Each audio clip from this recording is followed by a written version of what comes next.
Alzheimer's day సందర్భంగా doctor ఎల్లంశెట్టి Guruprasad ప్రత్యేక సందేశాన్ని అందజేశారు. 60 సంవత్సరాలు దాటిన పెద్దవాళ్లు లక్షణాలను క్షుణ్ణంగా పరిశీలించి అవసరమైతే న్యూరో ఫిజిషియన్ వైద్యులను సంప్రదించాలన్నారు. కుటుంబంలో 60 సంవత్సరాలు దాటిన ప్రతి ఒక్కరిని తరచుగా అబ్జర్వ్ చేస్తూ ఉండాలని ప్రముఖ న్యూరో ఫిజిషియన్ డాక్టర్ ఎల్లంశెట్టి గురుప్రసాద్ తెలిపారు. పెద్దల్లో ప్రస్తుతం జరుగుతున్న విషయాలను మర్చిపోవడం, గతంలో జరిగిన విషయాలను అనేక మార్లు చర్చించడం, దుస్తులు ధరించేటప్పుడు కుడి ఎడమల తేడా తెలియకుండా ఉండడం వంటి లక్షణాలను అల్జీమర్స్ గా గుర్తించి ముందుగా జాగ్రత్త పడాలన్నారు. మెదడు, వెన్నుముక్క నరాలకు సంబంధించిన వైద్యులను అనగా న్యూరో ఫిజిషియన్ డాక్టర్ను సంప్రదించాలని సూచించారు. దీనివలన బాధితుడి పరిస్థితి మరింత విషమించకుండా జాగ్రత్త పడే అవకాశం ఉంటుందన్నారు.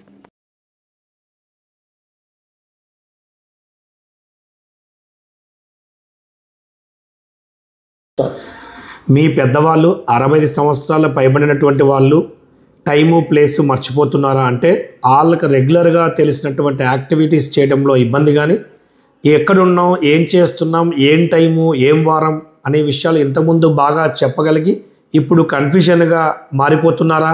అయితే వెంటనే మీరు న్యూరాలజిస్ట్ సంప్రదించాలి. అందరికీ నమస్కారం. నేను మీ డాక్టర్ గురుప్రసాద్ ఎల్లంశెట్టి, ఎంబీబీఎస్, ఎండి, డిఎం న్యూరాలజీ. అయితే ఈరోజు మీ ముందుకి అల్జీమర్స్ డే సందర్భంగా అల్జీమర్స్ వ్యాధి గురించి వివరించే ప్రయత్నం తీసుకురావడం జరుగుతుంది.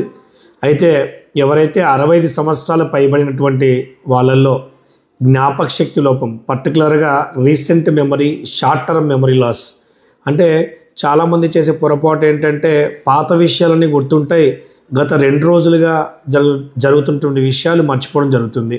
దానివల్ల చాలామంది కన్ఫ్యూజ్ అయ్యి దానికి వైద్యం చేసుకోనటువంటి సందర్భాలు ఉంటున్నాయి.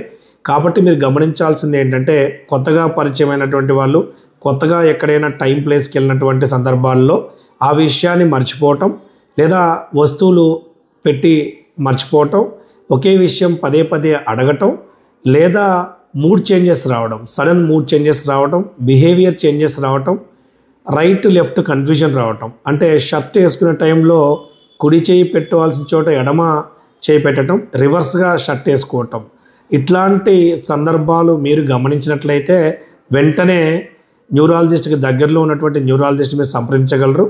దీనికి వైద్యం చేసుకోవటం వలన పేషెంట్కి బెటర్గా ఇంకా దిగజారకుండా చూసుకోవచ్చు. కాబట్టి ఈ విషయాల్ని గమనిస్తారని తెలుపుకుంటా ఉన్నాను. అందరికీ నమస్కారాలు.